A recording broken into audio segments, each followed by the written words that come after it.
Olá pessoal, bom dia, domingão aí começar a fazer a nossa live aqui, não é? Lembra que ontem eu fiz uma enquete, aí eu botei choque hipovolêmico e papa de hemácia, né, concentrado de hemácia, né, e teve aí uma votação, né, em relação ao choque hipovolêmico ou ao concentrado de hemácia. Ganhou o concentrado de hemácia hemocomponente. Bom dia, Bela. Bom dia, pessoal. Esperar o pessoal ir entrando aí, né, pra gente começar a falar um pouquinho. Como é que tá a quarentena de vocês? Tá seguindo firme e forte? Como é que tá essa quarentena aí? Tem gente que tá me mandando mensagem dizendo que não tá aguentando mais, tá arrumando confusão com o marido, namorado, filho, cheio das confusões.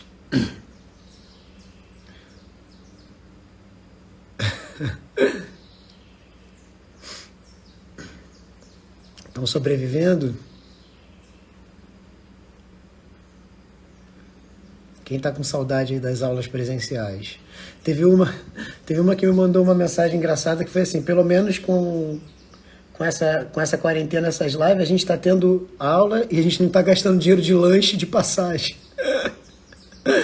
Ai, são terríveis. Estão ouvindo bem? Tá todo mundo tranquilo aí? Tá ouvindo bem? Só dá um ok e a gente vai começar a falar.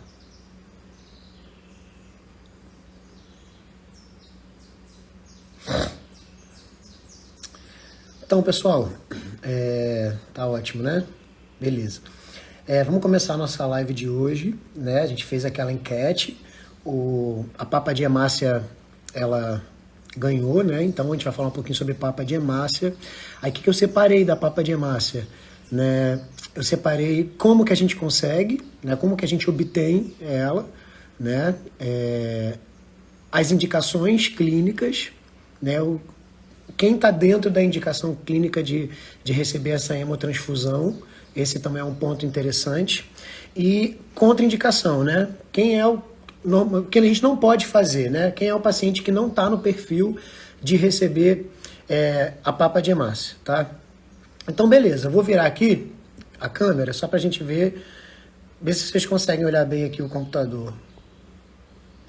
Então, olha só, gente, o concentrado de hemácia, a papa de hemácia, ela é considerada um hemocomponente, ou seja, é diferente de hemoderivado. Hemocomponente, aquela substância, né, aquele componente que a gente só consegue por doação, tá? Não conseguimos produzir em escala industrial, então não conseguimos produzir hemácia em escala industrial, a gente só consegue ela através de doação. Essa doação, a gente tem que levar duas coisas em consideração, tá? Existe a doação de sangue total, né? Como assim sangue total? É o que normalmente a gente faz, tá? A gente vai lá no centro de hemoterapia para doar sangue, né? Lá a técnica, o cara vai lá, punciona e a gente vai doando sangue total. O que tem no sangue total, gente? Plasma, hemácia, plaqueta, leucócito, tem tudo, né? E aí a gente chama isso de sangue total. Quando chega esse sangue total lá no centro de hemoterapia, né, esse sangue ele é fracionado. É muito difícil, aqui pelo menos no Brasil, quase nenhum centro de hemoterapia, né, eles armazenam sangue total, bem pouquinho estoque de sangue total, tá? E aí ele vai fracionar. Como assim ele vai fracionar? Ele vai pegar aquele sangue total e ele vai fracionar, retirar, separar aquele sangue, tá? E aí normalmente vai separar em papa de hemácia, vai separar em plaqueta, né, concentrado de plaqueta, e vai separar em plasma, tá? Esse plasma, eu não quero falar de plasma hoje e nem quero falar de plaquetas. Então, eu quero falar dando ênfase à questão da papa de hemácia. Então, a papa de hemácia a gente consegue por doação de sangue total, Isso é uma forma. Esse sangue total ele será fracionado, separado, através de um processo físico chamado centrifugação. Então, essa bolsa de sangue total, a gente consegue separar essa papa de hemácia por um processo físico chamado centrifugação, no qual as células, por diferentes tamanhos e pesos moleculares, elas ficam em locais específicos da bolsa, né? A papa de hemácia embaixo, porque ela é mais pesada, ela é maior. Depois a gente tem uma camada leucoplaquetária, leucócitos e plaquetas, e por cima dessa bolsa fica o plasma. E aí eu consigo drenar aquilo ali, em um sistema fechado de preferência, e a gente consegue tirar a maior concentração de papa de hemácia ali daquela bolsa. Então, primeiro, como eu consigo essa hemácia? Através de doação de sangue, que pode ser por sangue total. Lembrando que o sangue total tem tudo, e eu vou conseguir aquela hemácia através de um processo físico que acontece dentro do centro de hemoterapia, chamado centrifugação, tá? Isso é uma maneira. A outra maneira da gente conseguir hemácia é por doação, por aférese, né? Então eu posso ser sangue total e por aférese. O que é essa doação por aférese? Vamos falar rapidamente sobre isso. A doação por aférese é o seguinte: eu tenho um doador único. Como assim um doador único? Alguém que vai doar plaqueta ou hemácia para aquele X paciente, para aquele X indivíduo, e aí esse sangue dele sai, passa por uma máquina, a máquina separa, né, o que a gente selecionar lá, né, papa de hemácia, por exemplo, vai separar a hemácia e o plasma, as plaquetas, o restante de que a gente não quer, volta para o paciente. Então, a doação por aférese, a gente consegue, né, separar o hemocomponente, o componente que a gente quer na máquina, e o restante do que a gente não selecionou retorna para o paciente, né? E aí a gente tem alguns benefícios, né? O primeiro benefício é o seguinte: é doador único. Como assim doador único, Bauer? Doador único é o seguinte: eu sou doador de aférese, eu vou lá doar minhas plaquetas ou minha hemácia para aquele paciente. Aquele paciente vai receber hemácia e plaqueta só de mim. Então a gente chama isso de doador único. Por quê? Essa doação de sangue total, que eu tinha comentado anteriormente, lembra? Separei hemácia, separei plaqueta. Então uma bolsa, eu fraciono, boto uma bolsa só, hemácia e plaqueta.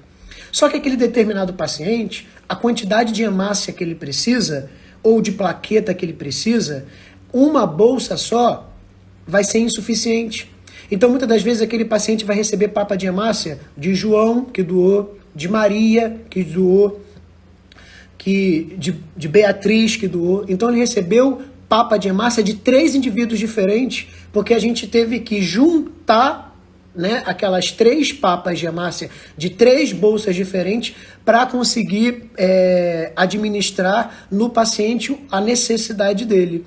A doação por aférese, pelo sangue conseguir voltar para o paciente, a gente consegue captar em uma única doação um volume maior.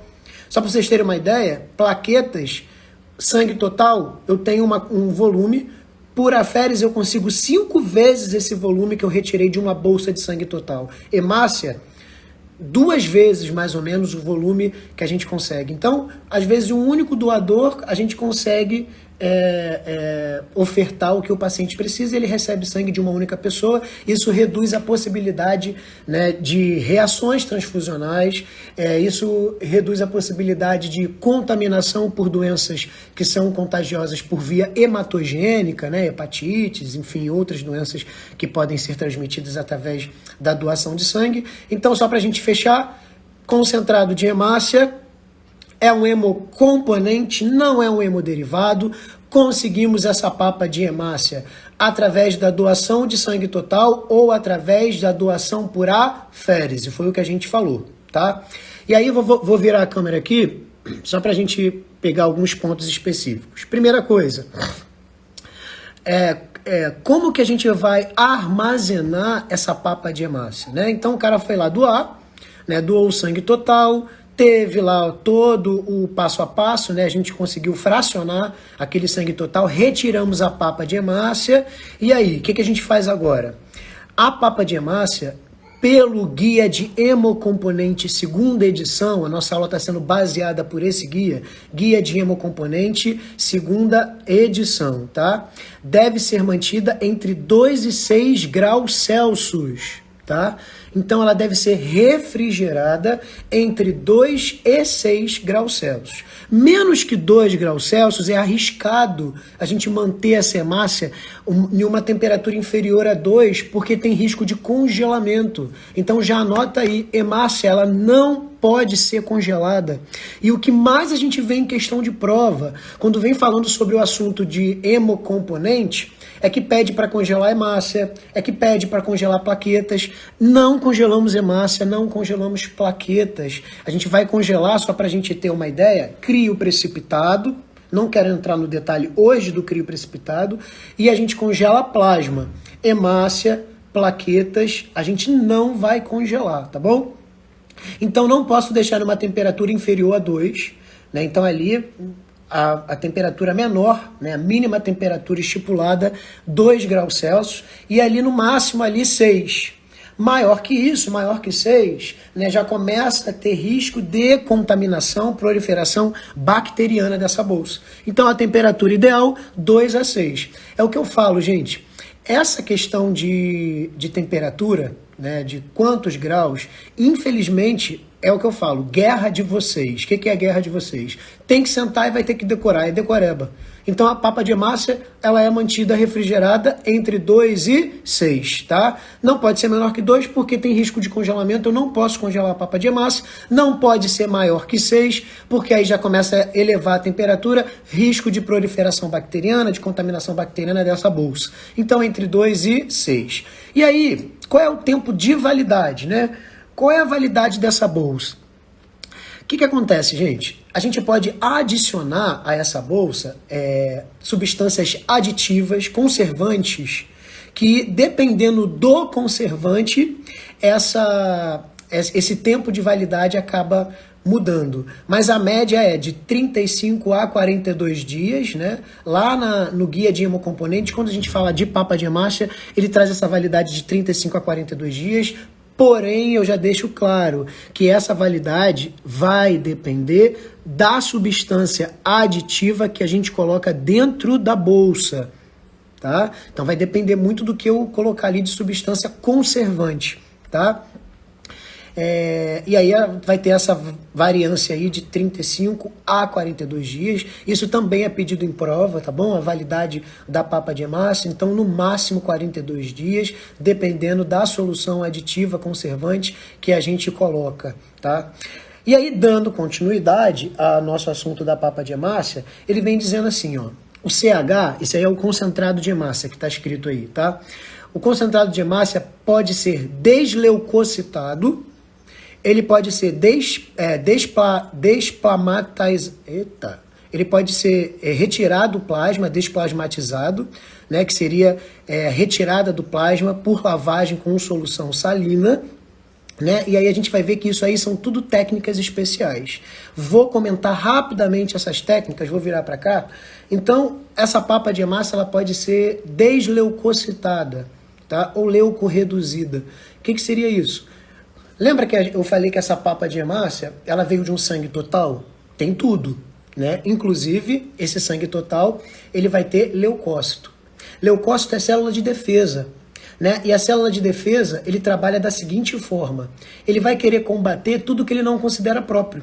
Então, só para dar um exemplo aqui. Doeu o meu sangue, esse sangue foi para um determinado indivíduo, esse sangue foi para um determinado paciente. Tá? Sangue compatível, né? Não estou falando de incompatibilidade sanguínea, não. Sangue compatível. Dá um exemplo. A positivo, sangue compatível.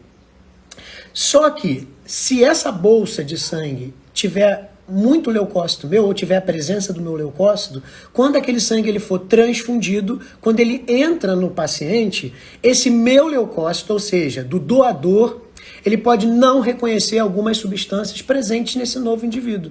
E aí ele acaba reagindo, gerando uma reação imunológica chamada reação febril não hemolítica. Tá? É uma reação comum, não é uma reação grave, não é hemolítica, não gera hemólise, mas seria pela ação dos leucócitos do doador no receptor. Então, qual é uma forma de eu evitar essa reação? Fazendo um procedimento especial chamado desleucocitação, tá? Desleucocitação seria eu retirar o leucócito presente naquela bolsa doada. E como é que eu faço isso? Por um filtro de leucócito presente no equipo. Então, antes do sangue entrar, ser transfundido no paciente, ele vem descendo por um equipo, passa por esse filtro, e esse filtro retira os leucócitos. E aí a gente reduz quase 99, quase 100% dos leucócitos presentes naquela bolsa de sangue, ou seja, ele recebe um sangue desleucocitado. Aí não tem como o leucócito fazer reação imunológica, porque esse leucócito vai ficar ali no filtro, tá? Esse seria um procedimento especial. Dá para eu fazer isso na papa de hemácia? Dá para eu fazer, tá? Outro procedimento especial seria a lavagem com solução salina, né, que a gente seria substituir, né, lembra que eu falei sangue total tem plasma. Tirei a papa de hemácia, mas significa que aquela papa de hemácia está com plasma, que é a parte líquida do sangue, tá bom? Então, esse plasma, ele tem a presença de inúmeras proteínas, enzimas, que podem gerar reação alérgica no receptor. Pode gerar reação alérgica em quem está recebendo essa bolsa de sangue. E aí o que eu posso fazer? Substituir o plasma por soro fisiológico, né? Então como é que eu faço isso? A gente chama isso de lavagem com solução salina.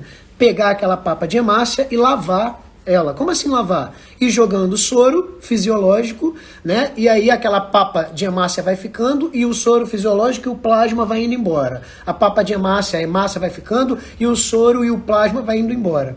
A gente utiliza mais ou menos uma média ali de 3 litros de soro e vai chegar a um determinado momento em que aquela papa de hemácia, não vai ter mais a presença do plasma, não vai ter mais a presença dessas enzimas e dessas proteínas que podem gerar reação alérgica. Eu vou ter uma papa de hemácia, né, em uma solução salina de soro fisiológico a 0,9, que é uma solução isotônica.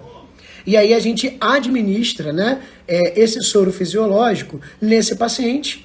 Desculpa, a gente administra esse hemocomponente, agora não mais com plasma, e sim com soro fisiológico nesse paciente, e aí a gente evita a reação alérgica.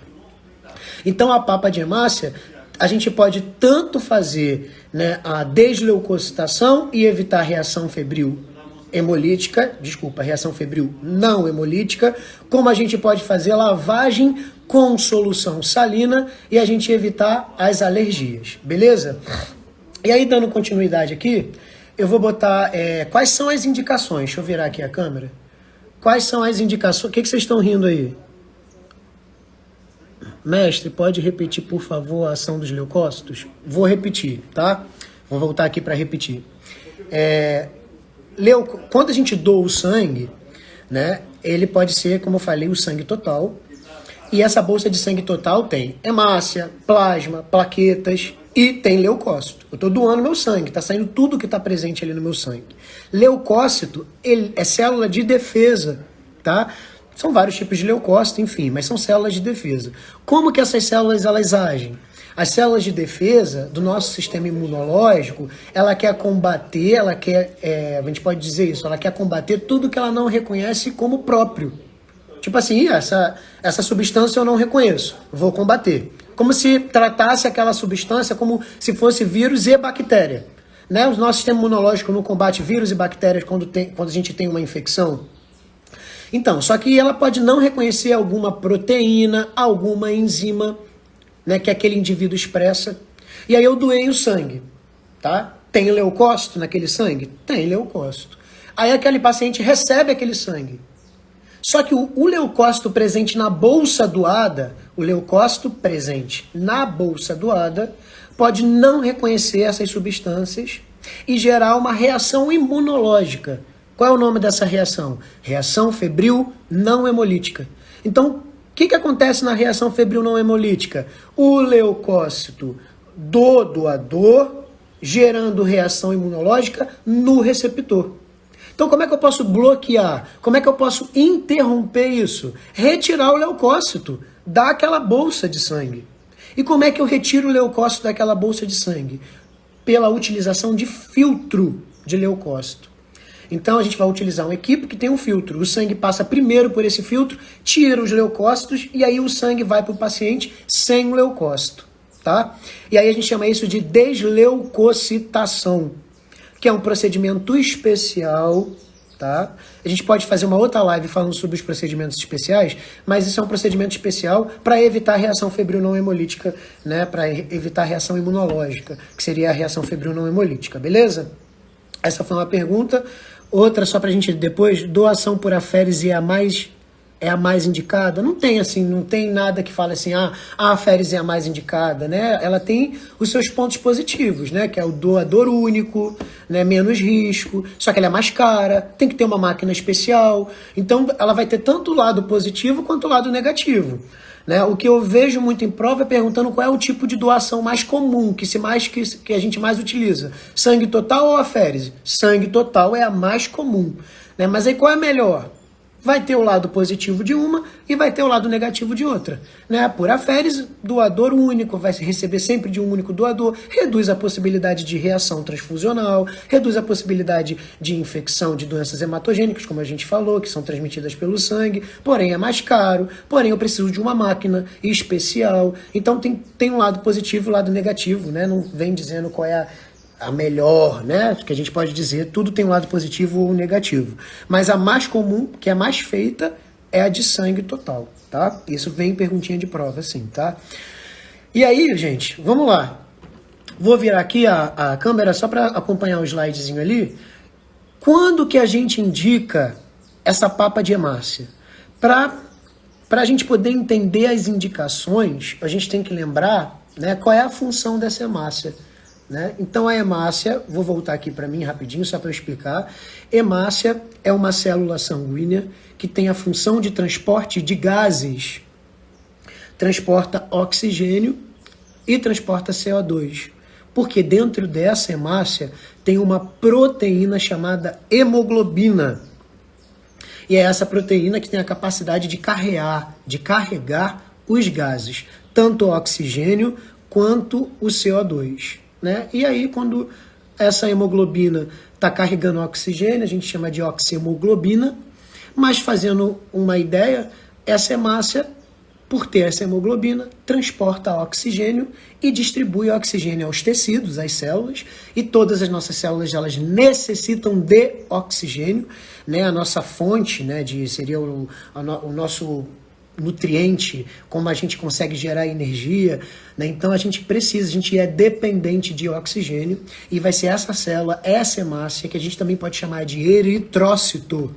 Hemácia e eritrócito, a mesma coisa, tá? E aí ela que transporta o oxigênio, então ela é extremamente importante, né? Então quando que a gente vai ter a necessidade ou ter a indicação de pegar um concentrado de hemácia e transfundir em um paciente, administrar no paciente? Então a gente tem que lembrar da função. Hemácia, o que ela faz? Transporta oxigênio, levando oxigênio aos tecidos através da circulação, porque na hemácia tem uma proteína chamada hemoglobina. Esse é um ponto, né, importante. Então os pacientes que necessitarão de hemácias, né, ou de transfusão de um concentrado de hemácia, são pacientes que não têm hemácia. E aí a gente pode enumerar diversas patologias, diversas doenças que podem gerar problemas no transporte de oxigênio, problemas na produção dessa hemácia, ou doenças que o paciente destrói, faz lise dessa hemácia prematura. Então tem várias doenças ali que a gente pode estar fazendo algumas indicações. Então a gente já viu a função ali da hemácia. Antes de eu voltar, só vou ver se tem alguma pergunta aqui rapidinho. Ele retira e faz o que? Eu não sei. Pode repetir os componentes do sangue total. A gente pode fazer uma live depois, mas componentes do sangue total. Plasma, crioprecipitado, hemácia, plaquetas. Né? São hemocomponentes. Tá? Leucócito também vai entrar como hemocomponente. Né? Então esses são os hemocomponentes que a gente utiliza.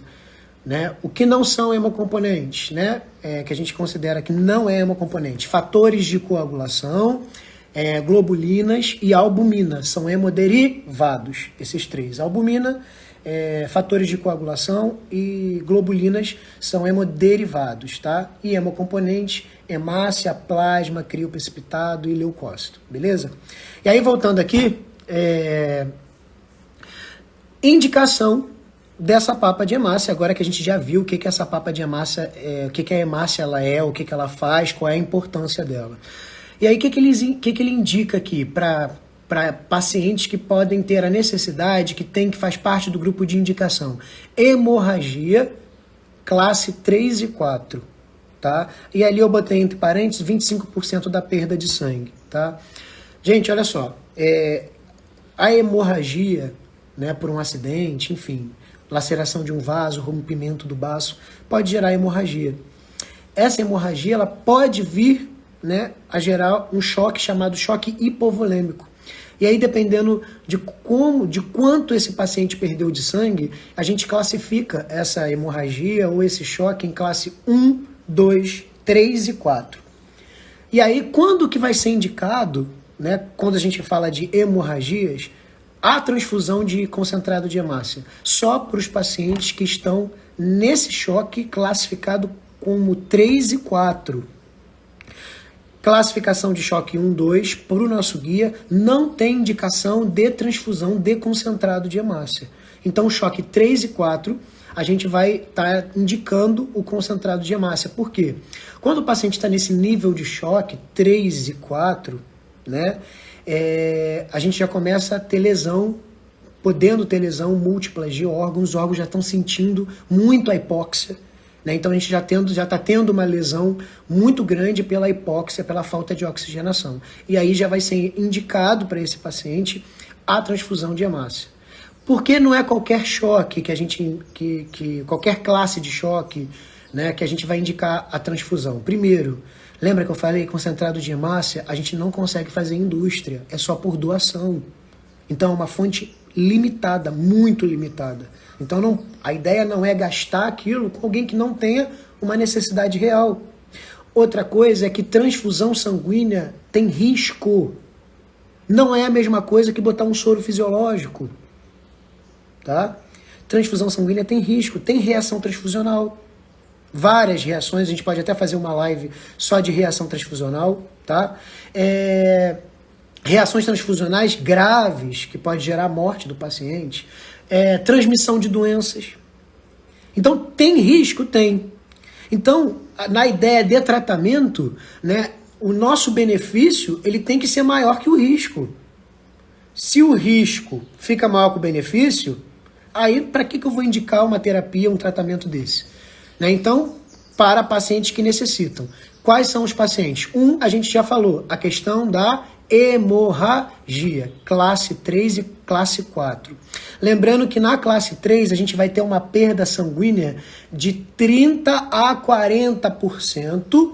Né? Então, quando o paciente tem uma perda sanguínea de 30% a 40%, ele é considerado classe 3. Quando ele tem uma perda sanguínea maior que 40%, ele já está no choque, né? Classe 4. Né, que seria o mais grave, né, a definição, a classificação mais grave, tá? Então, tanto 3 quanto o 4 já é indicativo. O que eu quero destacar daqui é que esse guia ele fala o seguinte, que a partir do classe 3 já é indicado. Só que a partir do classe 3, ele tem uma perda de 30%. Em outro momento, ele fala que a gente já pode, né, indicar a papa de hemácia, o concentrado de hemácia, com 25% de perda sanguínea. Então, o que eu quero destacar? Falando em porcentagem, a partir de 25% já pode ser indicativo do concentrado de hemácia. Tá? Mas 25% eu já cheguei no classe 3? Ainda não. Né, pela definição lá, quando a gente falar de choque em algum momento, a gente vai ver isso. A gente só considera o cara classe 3 quando a gente tem 30%. Então, entre 25% e 30% de perda de sangue para o guia de hemocomponentes já está indicado, já é um paciente que tem indicativo de fazer transfusão de concentrado de hemácia. Perguntas que vocês perguntam muito. Professor, como é que eu vou saber se esse cara está em classe 3, 4? Né? Vou ter que quantificar, vou ter que botar o sangue num volume para saber quanto de sangue que ele perdeu? Negativo. né, pelos sinais e sintomas, pela sintomatologia. Eu vou virar aqui, aí lá aqui no meu computador, vem dizendo que quando o paciente, olha só os sinais de choque, né? Frequência cardíaca acima de 100, 120, né? No choque 4, classe 4, ele está com 140 ou mais, no choque 3, 120 ou mais. Então essa frequência, essa taquicardia ali, maior que 100, maior que 120 principalmente, porque 120 normalmente seria a frequência ali de classe 3, 140 classe 4. Isso já é um indicativo que esse cara já teve uma perda de 25 ou mais por cento do sangue, do volume sanguíneo dele, né? Hipotensão arterial, né? Uma queda da pressão sistólica menor que 90, né? Uma oligúria ou uma anúria, né? Uma queda do débito urinário, né? O cara passa a sonda e, pô, um volume desprezível, né? Um débito urinário muito baixo, frequência respiratória aumentada, enchimento capilar retardado, que seria o quê? Maior que 2 segundos, alteração do nível da consciência. Isso tudo são dados, isso tudo são manifestações clínicas que indicam que esse cara já está num choque classe 3, 4. Tá? E aí já, opa, esse cara tem indicativo sim de fazer concentrado de hemácia. O concentrado de hemácia para ele vai ser bem-vindo, porque ele teve uma perda de sangue muito grande e ele perdeu hemácia. Porque na verdade esse cara em choque, se você só infunde soro fisiológico, né, ele perdeu hemácia, ele perdeu a célula que transporta o oxigênio. Beleza, vai infundir soro, beleza, cristalóide, ok. Vai aumentar a volemia, vai manter uma pressão, vai melhorar a perfusão, mas e a perda de célula sanguínea? Aí a gente consegue repor através de concentrado de hemácia. Então, para fechar, hemorragia pode ser indicativo de concentrado de hemácia? Pode. Desde que essa hemorragia, esse paciente esteja numa classificação 3, 4, né? E a gente sabe dessa classificação através da sintomatologia das manifestações clínicas que esse paciente apresenta. Esse é um ponto que a gente vai colocar. Outra questão aqui, vou virar aqui. Prof, pode falar melhor sobre as fases 1, 2, 3? Então, essa fase 1, 2, 3, 4 do choque hipovolêmico, vamos deixar para outra live. Né, quando a gente falar de choque hipovolêmico, a gente vai falar de tipos, do porquê, do motivo. Aí eu venho falar, eu boto aqui a tabelinha da classe 1, 2, 3, 4. O que eu quero hoje que vocês coloquem na cabeça dessa live é que quando esse cara está na classe 3, 4, é uma classe que gera maior chance de óbito, maior chance de lesão de órgão. E aí, quando ele está nessa fase 3, 4, eu já tenho indicação de transfusão de concentrado de hemácia, vai ser bem-vindo para ele esse concentrado de hemácia, vai melhorar a oxigenação tecidual, os órgãos vão melhorar, receber mais oxigênio e a gente vai ter mais chance desse paciente sobreviver. Então isso que eu quero que vocês coloquem hoje. Essa classificação a gente vai falar na live quando a gente falar de choque hipovolêmico, tá bom? Senão a live vai acabar e a gente não vai conseguir terminar aqui. Outra questão, gente, que tem a indicação, além da hemorragia 3, 4, além dessa perda de 25 a 30%, seria as anemias normovolêmicas, tá? E aí eu queria falar um pouquinho sobre isso, né? Destacar um pouquinho a questão da anemia, tá?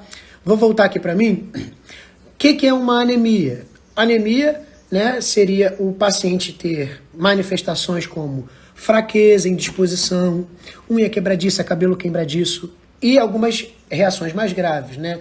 Dispneia, icterícia. Então eu tenho vários tipos de anemia. Só para fechar, anemia é quando o paciente está privado de oxigênio, né? Na verdade, as células, o sistema dele está privado de oxigênio. Lembra que eu falei que o oxigênio é combustível, o oxigênio é energia? Então, sem energia, sem combustível, esse paciente ele vai ficando fraco, né? E tem algumas manifestações como queilose angular, né? E vai depender algumas manifestações bem características de determinada anemia. Mas, para fechar o pacote, anemia é quando eu tenho um comprometimento dessa chegada de oxigênio aos tecidos devido a uma perda de hemácia, tá? Uma redução, uma hiperproliferação de hemácia, né? Aí pode ser por déficit de vitamina, pode ser por uma medula óssea que não produza hemácia suficiente, ou pode ser porque aquela hemácia ela se lisa, ela se quebra, ela se rompe muito prematuramente. São as anemias hemolíticas. Mas independente do tipo de anemia. Anemia é quando o paciente ele vai ter sintomatologia da falta de oxigênio, porque não tem célula, não tem hemoglobina suficiente para estar carreando, para estar levando oxigênio aos tecidos. E aí algumas anemias, né? Não, na verdade as anemias, elas terão indicação também desse paciente fazer concentrado de hemácia. O que eu quero destacar? Toda anemia vai ter uma indicação de concentrado de hemácia? Não. Lembra que eu comentei que o concentrado de hemácia, ele é um hemocomponente, quando a gente administra isso no paciente é considerado uma hemotransfusão, tem risco. Então a ideia é que eu tenho que saber, na verdade, que anemia é essa, qual é o tipo de anemia do paciente. Né? Vou falar um exemplo aqui de uma bem famosa, a anemia ferropriva, tá? Que seria a anemia por deficiência de ferro. Essa anemia é considerada uma anemia carencial. A ideia central, a ideia principal dessas anemias carenciais, seja por deficiência de ferro, seja por deficiência de B12 ou deficiência de ácido fólico, é a gente dar a carência. Se ele não tem ferro, eu dou ferro. Se ele não tem B12, eu dou B12. A princípio, tá? Não vai ser uma regra. Porque eu não vou querer transfundir um cara, não vou querer expor aquele paciente aos riscos da reação transfusional se eu consigo tratar o problema dele com a carência daquela vitamina, daquela substância. Tá? Ok. A gente tem essas anemias carenciais, as anemias hiperproliferativas, como a gente tem as anemias hemolíticas. Por exemplo, a anemia falciforme, talassemia, são as anemias que a hemácia, o eritrócito, ela se lisa, se quebra antes do tempo, bem prematuramente, né? E aí começa a reduzir o nível de hemácia, porque não dá tempo daquela medula óssea produzir uma nova hemácia, porque ela está quebrando, ela está se lisando antes do tempo. E aí ele tem manifestações de anemia. Normalmente essas anemias, o problema não é ferro, o problema não é B12, não é uma anemia carencial, é uma anemia hemolítica. Né? Normalmente problema genético, o paciente nasce com isso, né? E aí não tem o que fazer a não ser a questão do concentrado de hemácia. Todo paciente com anemia falciforme, com talassemia, todo paciente ele vai necessitar de concentrado de hemácia? Não. Aí o hemocomponente, esse guia, ele faz o seguinte, ele fala que a indicação dessas anemias, né, de ter o concentrado de hemácia, é quando a hemoglobina, lembra daquela proteína que eu falei, que está dentro da hemácia que carrega o oxigênio? Quando aquela hemoglobina ela está abaixo de 7 gramas por decilitro de sangue. Então o cara tem anemia falciforme, não significa que o cara com anemia falciforme ele sempre manterá uma hemoglobina abaixo de 7, não. Tá? Mas em determinado momento, em determinada fase do curso da doença, ele pode pegar essa hemoglobina e ficar abaixo de 7. Hemoglobina abaixo de 7, gente, é uma hemoglobina muito baixa. Os órgãos começam a ficar privados de oxigênio, tem risco de lesão tecidual, o paciente fica com manifestações agudas de anemia, muita fraqueza, muita indisposição, né? Aí, sim, vai ser indicado, tá? Eu vou ficar esperando chegar a 7? Não é bem assim, né? Se o cara lá tá com uma hemoglobina 8, 9, ele tá muito fraco, dispineico, a clínica dele demonstra, né, um comprometimento grave, né? Ele tá demonstrando, né? Pode também ser indicativo. Então vai ser avaliado pela clínica, mas numericamente, para a questão de prova, que prova adora botar um númerozinho, nas anemias. Quando que é indicado concentrado de hemácia? Quando esse paciente tem uma hemoglobina abaixo de 7. Hemoglobina abaixo de 7, risco, comprometimento tecidual, hipóxia se instalando, né? Aí sim a gente vai expor o paciente à transfusão, né? Porque o benefício vai ser bem maior do que o risco, tá bom? Esse é um ponto, tá? Bauer, por que ali está escrito anemia normovolêmica? Muita gente me pergunta isso, né? Porque é uma anemia, né? Essa falta de hemácia não tem relação com perda de volume, não tem relação com hemorragia. Então eu posso ter uma anemia por hemorragia, por perda sanguínea, como eu posso ter uma anemia que eu não tenho perda sanguínea nenhuma. né? É o caso dos exemplos que eu botei: ferropriva, megaloblástica, aplásica, falciforme, né? São anemias normovolêmicas, não alteram o volume, não tem perda de sangue, né? Aí vai ser por um problema medular, na medula óssea, vai ser por uma carência de vitamina, vai ser por um problema genético, né? Então vai depender aí do tipo de anemia, né? Para quem tem muita dúvida em anemia, se me pedir, a gente faz uma live aí de anemia, falando sobre um pouquinho sobre essas anemias. Mas aqui o ponto não é esse. O ponto significa que anemia, posso fazer concentrado de hemácia? Posso, para o guia de hemocomponente, quando a hemoglobina está abaixo de 7, ou quando esse paciente tem uma clínica demonstrando a necessidade desse concentrado de hemácia. Tá? Tudo bem? E aí, olha só, gente, hemácia, precisamos ter compatibilidade. A BO, tá? Seria ideal, né? Ideal não, a gente vai fazer a compatibilidade ABO, tem que ter essa compatibilidade ABO e de preferência RH, compatibilidade RH. Não vou falar de compatibilidade agora, porque senão a live acaba e a gente não termina a nossa ideia do concentrado de hemácia, mas eu preciso que esse sangue seja compatível. Depois, em outro momento, a gente pode falar sobre compatibilidade sanguínea, tá? E o tempo de infusão? Tempo ideal de infusão, isso gera muita dúvida, tá? Tempo ideal de infusão para hemácia, né, para o concentrado de hemácia, pelo volume ali que varia entre 220 a 280 ml, tá? Seria aí de 1 hora a 2 horas, é o tempo de infusão ideal. Depois eu vou botar algumas observações aqui mais à frente, que eu separei, mas o tempo de infusão do concentrado de hemácia naquele paciente, o tempo ideal, pelo volume ali, tá variando entre 220 a 280 ml, seria ali em torno de 1 a 2 horas, 60 minutos a 120 minutos. Tudo bem? Beleza. Então, o que a gente falou? Falamos do concentrado de hemácia, que é um hemocomponente, conseguimos esse hemocomponente por doação de sangue total ou por aférese.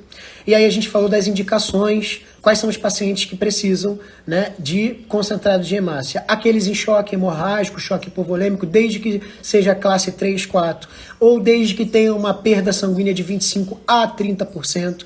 Pacientes com anemia, e aí falamos dessa anemia, também pode falar de leucemia, porque leucemia, doença que gera anemia.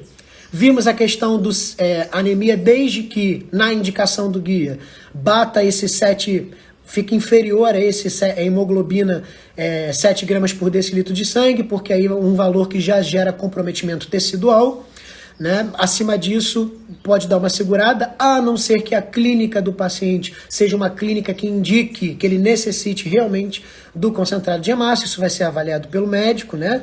Então, tanto a clínica quanto o valor, isso vai ser tudo levado em consideração. Vimos que esse concentrado de hemácia ele precisa ser ABO-RH compatível. E agora eu vou falar algumas considerações gerais, né? Algumas observações interessantes, né?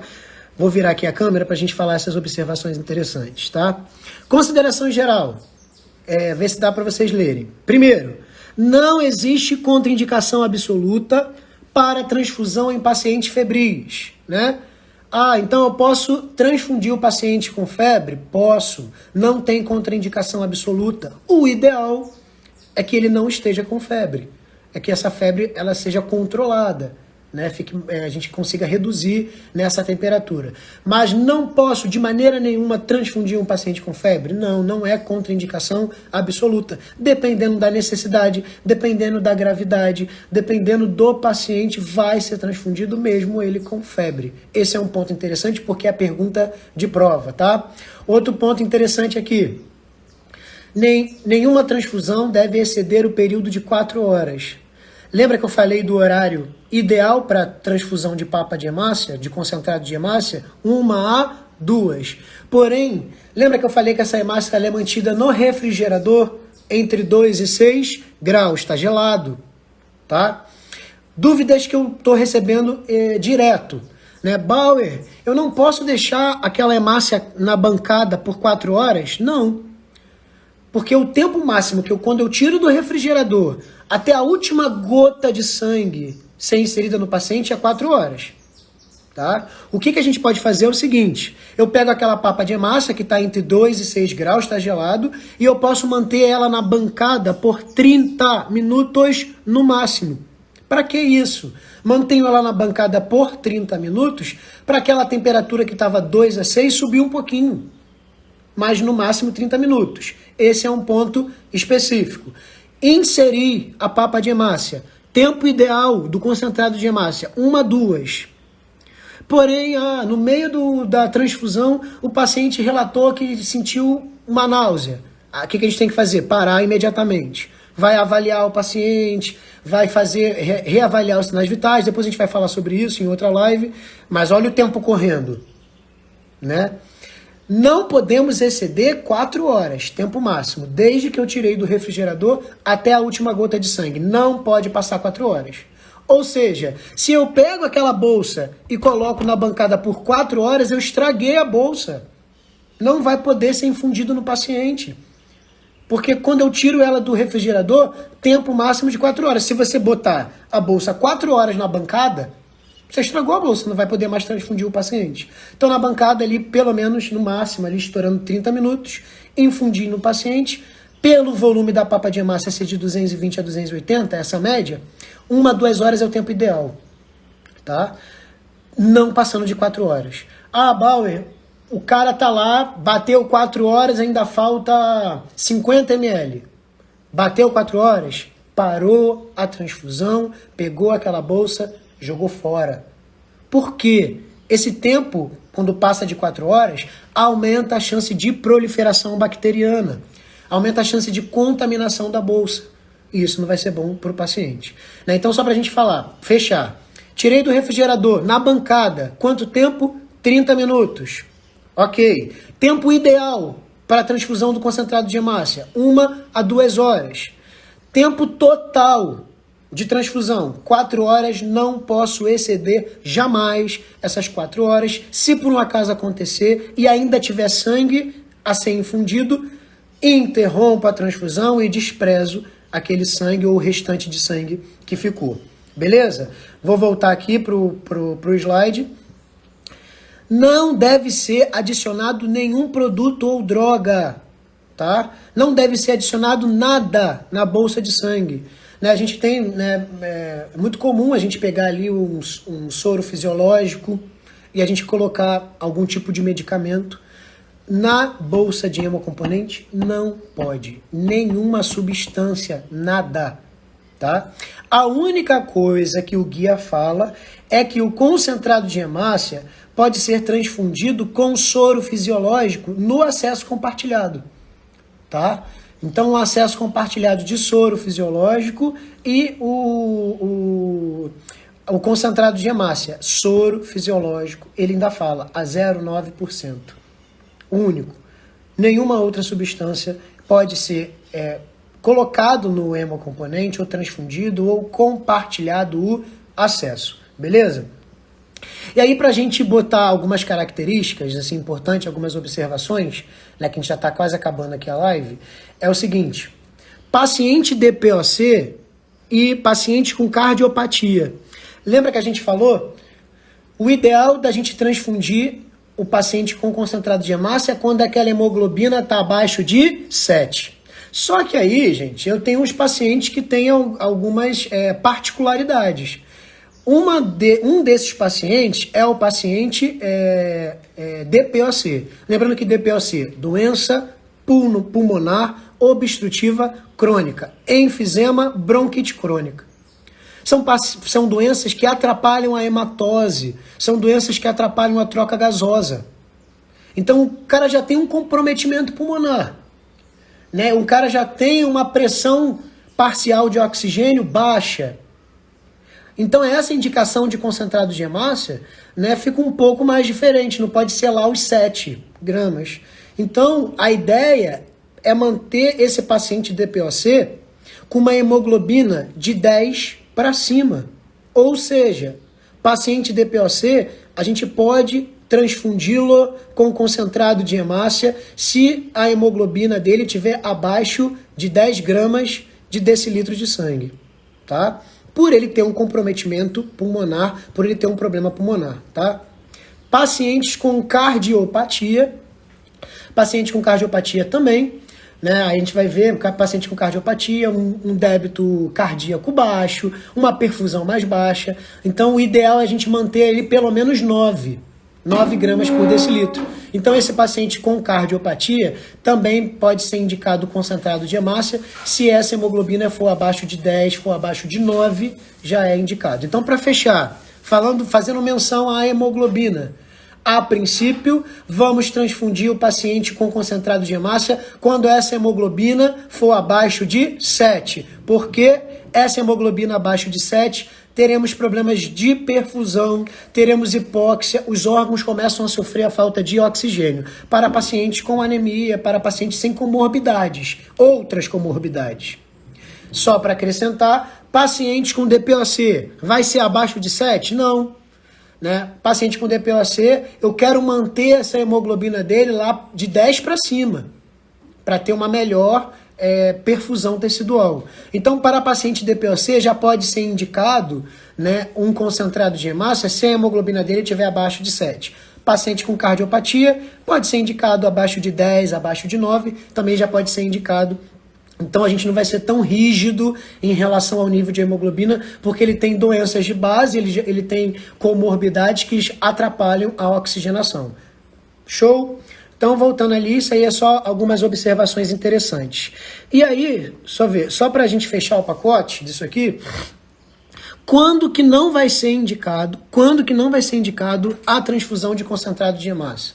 Né? Quando que eu não indico a transfusão? Para promover aumento da sensação de bem-estar, esse é um ponto.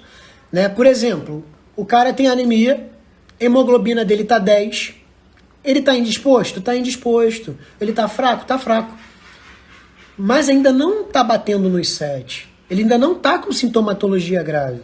Mas esse paciente sabe, esse paciente com anemia crônica, que quando ele recebe aquela papa de hemácia, quando ele recebe aquela hemácia nova, ele tem uma oxigenação melhor, ele fica mais disposto, ele quer ir no cinema, ele quer sair com os amigos, ele quer jogar bola. Então é claro que ele percebe isso, que quando ele recebe aquela transfusão, ele melhora o físico, o vigor dele. Aí ele vai querer receber a transfusão. Mas para promover o bem-estar pode? Negativo. Ele tem que ter sintomatologia grave o suficiente para isso, ou hemoglobina abaixo de 7, e para paciente com DPOC, hemoglobina abaixo de 10, para paciente com cardiopatia, hemoglobina abaixo de 10 ou 9 seria a indicação. Então, para promover o bem-estar somente, não. Para promover cicatrização de feridas, posso fazer hemotransfusão? De jeito nenhum. Só para promover a cicatrização de feridas, não. Vai ver outras técnicas, outras formas de ajudar na cicatrização de ferida, mas não vamos transfundir. Bauer, essa transfusão de sangue pode ajudar na cicatrização de ferida? Claro. Para eu cicatrizar uma ferida, eu necessito que chegue ali naquele local oxigênio, nutrientes, né? Então, para promover a cicatrização de feridas, né, vamos ter outras técnicas para melhorar essa cicatrização de feridas. Não a transfusão de hemocomponente, tá bom? Então esse é um ponto. Outro, profilaticamente, né? Também não. Como assim profilaticamente? Ah, eu sei que o cara vai fazer uma cirurgia X, ele vai perder sangue, eu já vou transfundir antes dele perder sangue? Não. Lembra que para ele perder sangue e ser indicado a transfusão, ele precisa chegar no choque classe 3, 4. Como é que eu vou transfundir ele profilaticamente por uma possível perda de sangue? Então, profilaticamente também não é a ideia, tá? Lembrando que essa transfusão traz risco para o paciente. Outro, para a expansão do volume vascular, quando a capacidade de transporte de oxigênio estiver adequada. O que ele quer dizer com isso? Só para dar volume, quando a oxigenação está adequada, só para melhorar a pressão, aí também não vai ser indicado. Se for para melhorar a pressão, se for para melhorar o volume, a gente dá soro fisiológico, dá cristalóide, dá coloide, não transfusão sanguínea, tá? Então, se for só para promover a expansão de volume, temos outras possibilidades do que a transfusão, tá bom? E aí, gente, o que a gente viu hoje nessa live? A gente fecha essa live, né? Já está quase acabando, acho que falta 3 minutos aqui no meu celular, para a gente acabar essa live. Falamos só sobre papa de hemácia, né? Tem como a gente falar de plaquetas, tem como a gente falar de plasma, de crio precipitado. né? Mas hoje a gente falou de papa de hemácia, como conseguimos, como armazenamos, validade, que cai muito na prova, indicação clínica, quando que se indica esse paciente, ele necessita do concentrado de hemácia. Além da questão da indicação, falamos das contraindicações, né? O que a gente não faz, quando que a gente não faz, tá bom? E aí é isso. Se alguém quiser fazer alguma pergunta, a gente tem um tempinho aí,